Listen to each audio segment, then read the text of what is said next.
del Evangelio, que es la verdad sumamente fuerte, pero que nos presenta, atrás, hijadito, atrás ahorita, ahí vamos, nos presenta lo que estamos ya por vivir. Solamente para ubicar, de hoy en 8 ya concluye prácticamente la cuaresma como camino. Sé que la cuaresma litúrgica termina propiamente el jueves santo, en la mañana, porque es en la tarde cuando empieza ya el misterio de la pasión en lo que es el tríduo pascual. Pero ya con la entrada a Jerusalén, que de mañana en 8 viviremos, estaremos ya prácticamente iniciando el misterio de la entrega amorosa de Cristo. De hecho, el próximo viernes es conocido como el Viernes de la Pasión o el Viernes de los Dolores, como muchos le llaman. Acuérdense que nuestro pueblo se tiene la piedad de hacer el altar a la Virgen de los Dolores y es el viernes anterior al domingo de Ramos. Entonces, hoy ya empieza ese camino donde empiezan los anuncios del desenlace. Hoy, de hecho, el texto del Evangelio de San Juan termina hablando de aquellos que se van a sus casas, pero van con algo en mente, con la conclusión de este camino que hemos estado viviendo.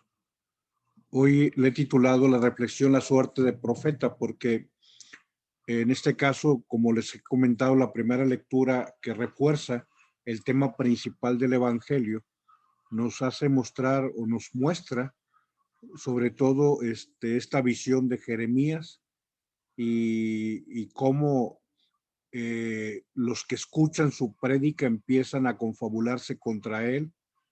Y bueno, hay una segunda parte del texto de la primera lectura que también leeremos, donde se habla acerca de alguien que encomienda su causa a Dios. Eh, Sabe que las cosas son difíciles y que los hombres no aceptan la palabra del profeta, pero bueno, él dice, yo encomiendo mi causa, te encomiendo a ti mi causa. Y bueno, vamos adelante, vamos a encomendarnos al nombre del Padre, el Hijo, el Espíritu Santo. Amén. Te damos gracias, Señor, por lo que ha sido este recorrido de la semana y gracias por esta cuaresma que hemos estado viviendo de forma distinta.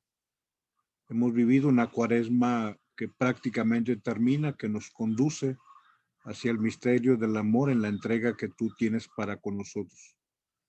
Hoy te pedimos en esta cercanía con el desenlace que podamos prepararnos adecuadamente para que aquello en lo que no hemos muerto a nosotros mismos podamos morir para poder tener vida eterna. Con el signo de la ceniza con la que iniciamos el camino cuaresmal, recordamos que solamente puede resucitar el que ha muerto. Y el signo de la ceniza significa morir, recordar que somos polvo. Que revisemos esta última semana si hay algo a lo que no hemos muerto, sobre todo hablando de aquello que nos daña y que daña a los que amamos. Del libro del profeta Jeremías. En aquel tiempo dijo Jeremías, el Señor me instruyó y yo comprendí. Él me explicó lo que hacían. Yo era como un manso cordero que es llevado a degollar y no sabía lo que tramaban contra mí diciendo, talemos el árbol en su pleno vigor, arranquémosle de la tierra de los vivos y que su nombre no se pronuncie más.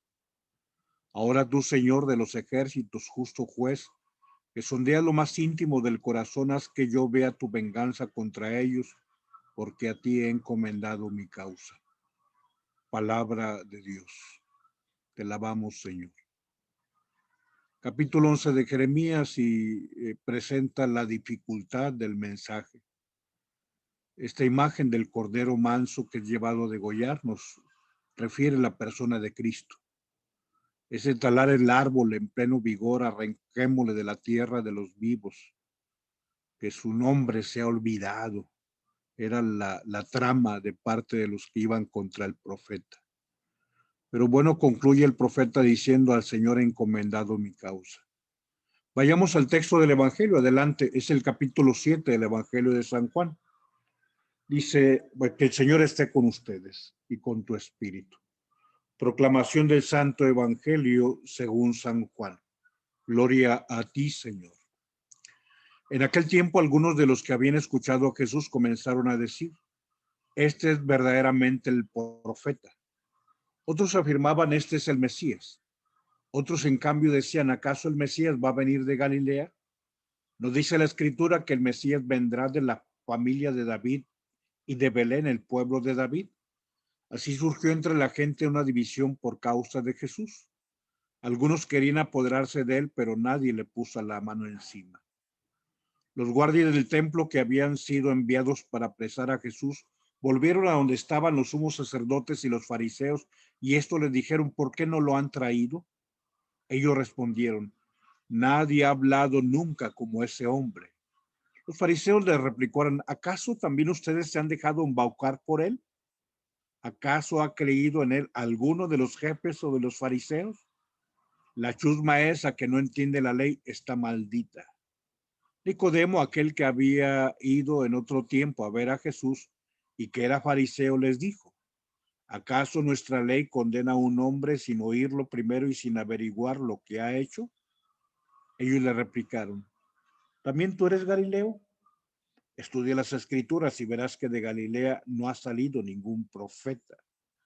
Y después de esto, cada uno de ellos se fue a su propia casa. Palabra del Señor. Gloria a ti, Señor Jesús. La persona de nuestro Señor está causando incomodidad en las autoridades. Aquí ya lo mandaron a apresar, capítulo 7. Ya mandaron a un grupo de la guardia para que lo trajera, para que lo apresara.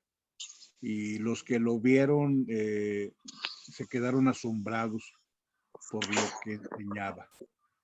Y bueno, hoy las dos referencias al profeta y al Mesías, las autoridades que conocen las Escrituras, pues refieren que no es el Mesías, porque el Mesías debe nacer en Belén. Ignoran, digamos, el origen por parte de San Josecito y el censo que nos narra San Lucas, que fueron a Belén para el censo y que ahí fue donde nació, porque era de la familia de David. Pero bueno, este misterio se revela plenamente cuando Jesús muestra el rostro del Dios glorificado en la resurrección. Algunos, bueno, refieren y preguntan si acaso no será el profeta. Y bueno, también dicen que ningún profeta proviene de Galilea. Vamos adelante hablando acerca de esta imagen profética. Adelante, por favor. Y el credo, de una forma especial, refiere este desenlace de dolor que hoy estamos ya previendo en este camino que va concluyendo. En el credo decimos acerca de la persona del Hijo, cuando hablamos del segundo artículo del credo.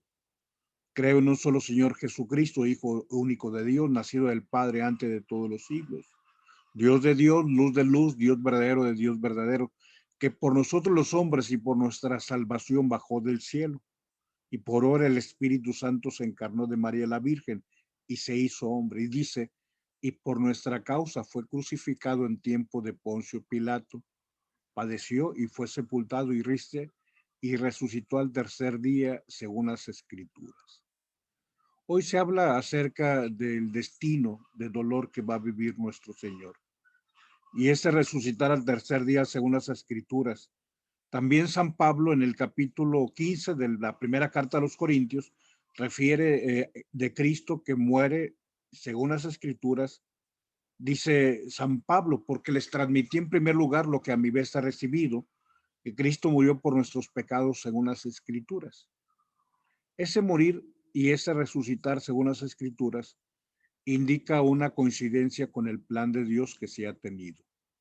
Hoy adelante hablemos de la suerte del profeta, como Jeremías lo ha presentado. ¿Qué significa la suerte del profeta? Es el cumplimiento de la sentencia en labios del Señor. Los matarán y perseguirán. Así acontece con los profetas. Yo sé que Jesús es más que el profeta. Recuerda que en la semana antier hablábamos acerca de Juan Bautista, aquel lámpara que arde y que brilla. y hablamos acerca de la instrumentalidad del bautista. Él, él no es la luz, Cristo es la luz, pero Juan es la lámpara. ¿Qué es más importante, la luz o la lámpara? La luz. ¿Qué es más importante, la palabra o la voz? La palabra. ¿Qué es más importante, el habitante o la habitación? El habitante. ¿Qué es más importante, el vehículo o el pasajero? Pues el pasajero. Hoy hablando del profeta, o sea, Jesús es más que alguien que anuncia, Jesús es el anuncio, Jesús es el evangelio, Jesús es la buena nueva, Él es más que un profeta. Pero bueno, ya se había anunciado en Deuteronomio 18:18 que Dios habría de mandar a un profeta como Moisés. Pero reitero, Él es más que un profeta. Pero no podemos borrar del evangelio que Jesús es aclamado como profeta. Mateo, Marcos, Mateo 21, Marcos 6, Marcos 8, Lucas 9, Lucas 14, Juan 7. Y bueno, o sea, los milagros que realizó corroboraban esta convicción. Preguntan, ¿no es este el profeta que habría de venir? A raíz pues de la mala acogida de los paisanos, el Señor va a referir que efectivamente, aunque Él es más que el profeta, pues dice, solo en su pueblo y en su casa no es bien recibido un profeta. Un profeta no es acogido entre su pueblo. Y bueno, cuando en esta semana el Señor verá a lo lejos la ciudad de Jerusalén, hará pues este momento o esta expresión de tristeza y llorará. Jerusalén, Jerusalén, la que matas y apedreas a los profetas. ¿Cuántas veces he querido reunir a tus hijos como la gallina reúne a sus polluelos? Pero dice la Escritura, conviene que un profeta no muera fuera de Jerusalén. Jesús es más que un profeta. Adelante, y hablando de más que el profeta, Jesús es la verdad, te decía. Jesús es el anuncio. Jesús es la buena nueva. Jesús es el evangelio. Él es la verdad. Por ello, él será reconocido en Apocalipsis como testigo fiel, fidedigno y veraz, testigo fehaciente. Hoy, el Señor nos habla acerca de los profetas y habla de una referencia al Señor como profeta, o al menos con la suerte del profeta. Y pienso en Cristo como el hombre de la verdad, el veraz, como el servidor de la verdad. Sencillamente, bueno, él ha confesado que su palabra y su doctrina no es de él, sino de quien lo envió. Un día, Pedro, en los Hechos, capítulo 3, versículos del 22 al versículo 24, va a enlazar las dos cosas al presentar a Jesús como el profeta que había sido anunciado por Moisés. Donde en el Deuteronomio, pero Pedro en el sermón que da en Hechos 3, o sea, después de Pentecostés. Recuerda que Hechos 2 nos narra el acontecimiento de Pentecostés y la primera predicación a partir de Pentecostés acontece en Hechos capítulo 3. Pedro toma la palabra y habla acerca pues, de cómo estaba escrito que Dios mandaría un profeta como Moisés. Adelante, lo importante hoy es que se cumplen las escrituras. Todos los libros del Antiguo Testamento, todo, no solo los profetas se refieren a Jesús. Por eso habrá una referencia clara, según estaba escrito sobre él, acerca de su persona, dice el Evangelio reiteradamente. Y bueno, uno de los evangelistas que más enfatiza esto es San Mateo. ¿Por qué? Porque San Mateo escribe para la comunidad judeocristiana y entonces habla acerca de sucedió esto para que se cumpliera lo dicho por los profetas. Y fíjate cómo lo reitera. Ojalá, bueno, con los textos que te comparto, pues eh, si puedes, tomes tu Biblia y empieces a cotejarlos. O sea, Mateo 2:15, así se cumplió lo que fue dicho por el profeta. Mateo 2:17, Mateo 2:23, Mateo 4:14, Mateo 12:17, Mateo 13:35, Mateo 21:4, Mateo 26:56, Mateo 27:9. Hoy, también, bueno, Lucas 22:37 habla de que debe cumplirse en Cristo todo lo que está escrito. Y en Lucas 24, cuando va con los discípulos de Maús, que dicen, eres tú el único forastero en Jerusalén que no sabe lo que ha sucedido. ¿Qué cosa? Lo de Jesús el Nazareno. Era un profeta, así dicen, que era un profeta lleno de buenas obras, pero nuestras autoridades lo mataron. Y el Señor dice, ya os dije que era necesario que se cumpliera todo lo escrito sobre mí en la ley de Moisés, en los profetas y en los salmos. Y caminando fue explicándoles todo lo que decía las escrituras. Pues bien, estamos ya cercanos al desenlace del camino de la Cuaresma. Y hoy ya se nos anuncia con el texto de Jeremías, el capítulo 7, lo que acontecerá también en este capítulo 7 del Evangelio de San Juan. Con el Señor va a acontecer que vivirá el destino de los profetas. La muerte del Señor está asociada al anuncio de esta sabiduría de Dios en la muerte del profeta. Y la muerte de Jesús es la cumbre del destino trágico de todos los profetas. Unos murieron lapidados, otros desollados y todos perseguidos e incomprendidos. Y es el camino del profeta y el camino de Jesús, el destino de la sangre justa que es derramada sobre la tierra. Jesús va a decir, perdónales porque no saben lo que hacen. La experiencia es tan universal que te decía, Jerusalén va a ser recordada o definida como la ciudad que mata a los profetas. Mateo 23:37. Adelante, hablemos ya de cómo murieron los profetas, solo para recuperar en este caso 6 de los profetas y cómo murieron, hablando de lo que va a acontecer ya y se iniciará de mañana en 8 días. De Isaías yo voy con la primera narrativa, pero hay otros que narran la segunda, tan dolorosa, tan trágica es la primera como la segunda. Hay dos corrientes, unos dicen que Isaías murió desollado. Desollado es alguien que está vivo y que empiezan con un objeto cortante, con un cuchillo, con un instrumento afilado, empiezan a quitarle la piel y entonces como empiezan a rasgarle la piel, empiezan a estirarla, la piel de las manos, del pecho, de la espalda, empiezan a estirarlo y la persona, digamos, muere por el dolor y porque empieza a exponerse los músculos, los tejidos, la materia, empieza a exponerse al aire, al viento, a la tierra, a la contaminación y esa carne palpitante, perdón lo descriptivo, pero era una especie de sadismo, de morbo, una actitud enfermiza, o sea, quieren ver sufrir al otro, quieren verlo morir lentamente, quieren ver lo que está suplicando piedad y que tengan conmiseración de él, pero eso era lo que estaban buscando. O sea, empiezan a quitarle la piel y se le llama, se le desolla, se le quita la piel. Y bueno, tan doloroso es eso como el que en una sierra, pues también lo vayan a ir mutilando, cercenando, partido en dos durante el reinado de Manasés. La suerte del profeta Jeremías hoy, que es referido al capítulo 7 y que él sabe que están tramando contra él, cortemos el árbol verde, va a morir en Babilonia, apedreado por los mismos judíos, lapidado, va a morir Jeremías. El caso de Ezequiel, estoy hablando de los profetas más reconocidos, los grandes profetas. Ezequiel muere en Babilonia, según se sabe, mártir por reprochar a su pueblo la idolatría.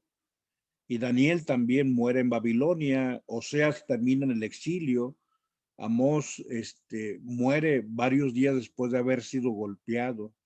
A veces este tipo también de castigo está muy estudiado, o sea, hay sadismo.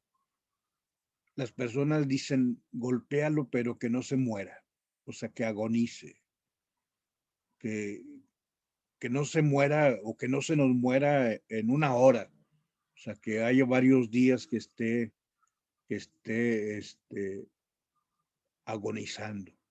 Efectivamente, Amós se comenta que murió varios días después de haber sido golpeado, o sea, vino el castigo y vino una agonía lenta, lenta, lenta, porque hacen las cosas en tal manera como para que, más allá de que la persona esté sufriendo lentamente, los que lo están viendo satisfagan su morbo viéndolo como lentamente está acabando.